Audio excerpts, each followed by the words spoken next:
Herkese salam, mən Səbinə Sultan və Tarix müəllimiyəm. Məni Instagramdan izləyə bilərsiniz. Ödənişli ödənişsiz dərslər üçün müraciət edə bilərsiniz.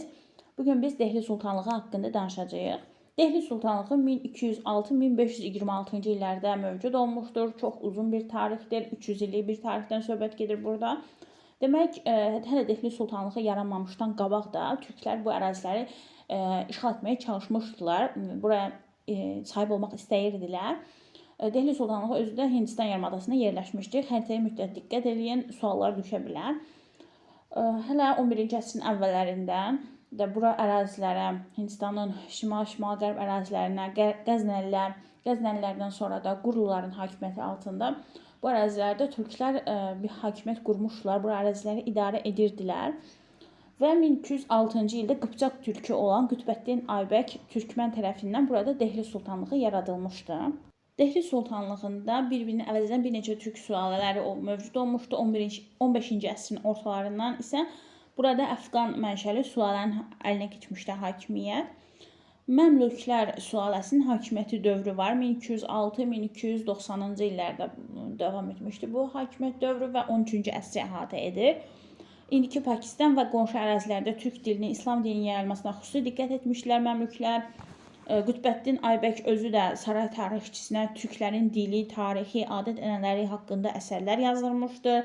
Əsasən ölkədə türk əhalisinin artmasına, türk dilinin hakim olmasına diqqət yetirmişdi və İslam dininin də Hindistan ərazisində yayılmasına böyük xidmətləri olmuşdu. Qütbəddin Aybəkin özünün varisi olmamışdı. Buna görə də ondan sonra hakimiyyətə kürəkəni Şəmsəddin Eltutmuş gəlmişdi. Eltutmuş da 1211-1236-cı illərdə hakimiyyətdə olmuşdu. O, qərbdən Monqolların hücumları zamanı işğalçılığına qarşı mübarizə aparmışdı. Şərq istiqamətində dövlətin ərazilərini daha da genişləndirmişdi. Şimali Hindistanı bəzi əraziləri tutmuşdu, mövqeyini möhkəmləndirmişdi. Monqollardan canını qurtarmaq istəyən türk tayfalarını qəbul etmişdi. Şimali Hindistanda türk mədəni həyatının davamlılığını təmin etmişdi. Monqol hücumlarına qarşı mübarizə aparan Xarəzmşah Cəlaləddinə də öz ərazisində sığınacaq vermişdi. Bundan başqa Abbasi xəlifəsi tərəfindən Hindistan sultanı olaraq tanınmışdı Eltutmuş. Və bu da onun sultan kimi qanuniliyini gücləndirmişdi. Hakimiyyətinin son dövrlərinə yaxında kənar əraziləri, sərhəd ərazilərə mərkəzi hakimiyyətin diqqətini gücləndirmək məqsədi ilə iqta sistemini həyata keçirmişdi. Burada nizami ordu yaratmışdı. Adına sikkələr zərb etdirmişdi. Eltutmuş hələ sağ ikən öz qızı Raziyəni öz vəli elan etmişdi və Türk İslam dünyasında ilk qadın hökmdar olmuşdu Raziyə Sultan. Lakin onun dövründə daxili çəkişmələr artmışdı və hərbiçilərin köməyi ilə hakimiyyətdə Qiyasəddin Balaban gəlmişdi və onun dövründə dövlətin parçalanmasının qarşısı alındı, daxili ixtişaşlar yatırıldı. Nəinki qiyamçı Hind feodallar, həm də ölkəyə soxulmuş Monqolları da darmadağın etdi. Daha sonra 1290-1320-ci illərdə Xələcilər sülaləsi Dehli Sultanlığında hakimiyyətə gəlmişdi və onların nümayəndəsi olan Əlaəddin Xələc ölkəyə soxulmuş Monqolların hücumlarını dəf etmişdi. Monqollar qarşısını almaq üçün tədbirlər görmüşdü və cənub istiqamətində fəthləri davam etdirmişdi. Cənubi Hindistanı da tabe etmişdi. Məhz onun dövründə hərbi xidmətə görə verilən torpaqlar zəmindar adlı feodallardan alınır və hərbi qulluq müqabilində maaş pul şəklində verilməyə başlanılır. Və ölkədə məhsul bolluğu yaratmaq üçün zəmindarlardan alınan torpaqları da kəndlilərə icarəyə verirdi. Vergi sistemini də ölkədə nizama salmışdı və iqtisadiyyatı sabitləşdirmişdi. Daha sonra 14-cü əsrin əvvəllərində artıq Dehli Sultanlığın ərazisi xeyli genişlənmişdi. Türk, müsəlman və hindli əhali bu Dehli sultanlarının yeritdiyi siyasətdən narazı idilər. Buna görə də ixtişaşlar törədirdilər, üsyanlar, daxili çəkişmələr artmışdı.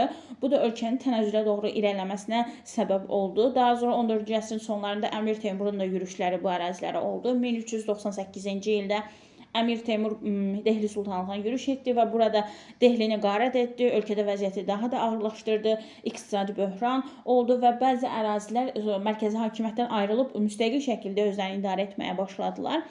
Həm müsəlman, həm də hindli feodallar artıq tabe olmaq istəmirdilər mərkəzi hakimiyyətə. Buna görə də hətta Hind racələri ayrı şəkildə öz üçün ərazilərdə müstəqil şəkildə özləri idarə etməyə başladılar.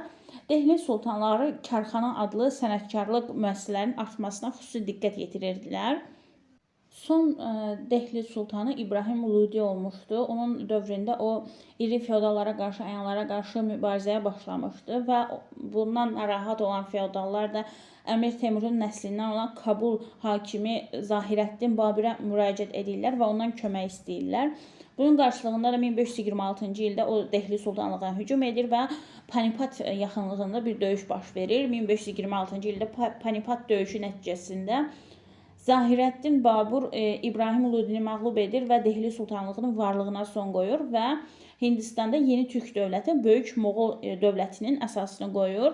Yeni dövlətin paytaxtı da Agra olur. Mən xəritəni də dəyişdim. İndi artıq ekranda Böyük Moğol dövlətinin xəritəsini görə bilərsiniz.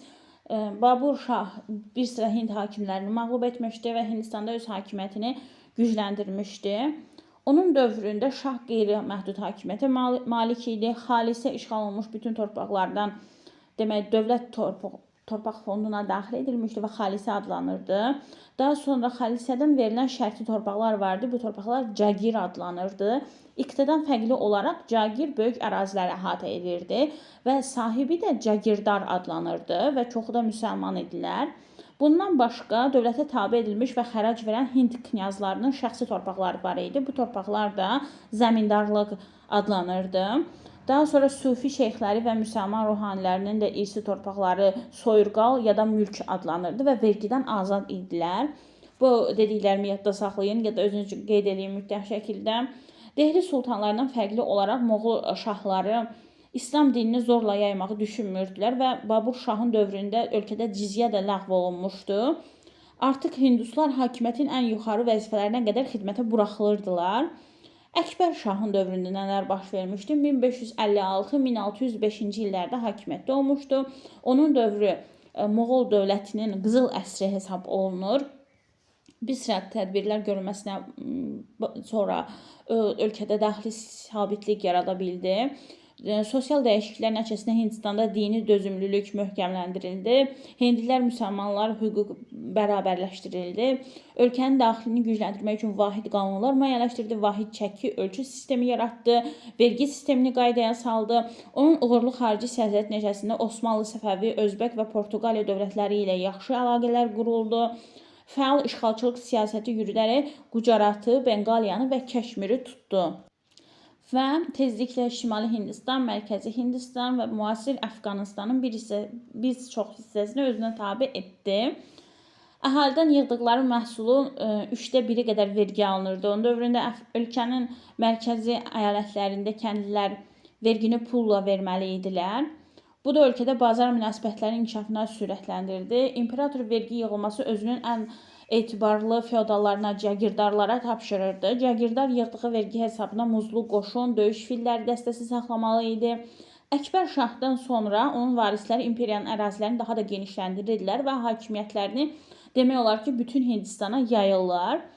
Lakin 17-ci əsrdə artıq dövlətin dağılması sürətlənir. Bunun səbəbi də artıq tədricən Cagirdarlar iri torpaq sahiblərinə çevrilirlər və mərkəzi hakimiyyətin zəifləməsi nəticəsində ölkədə çoxlu, yüzlərlə müstəqil hakimlər meydana gəlməyə başlayır. Böyük Moğol imperiyası 1858-ci ilə qədər, yəni 19-cu əsrə qədər mövcud olmuşdu və bu haqda artıq biz gələn dərslərimizdə danışacağıq.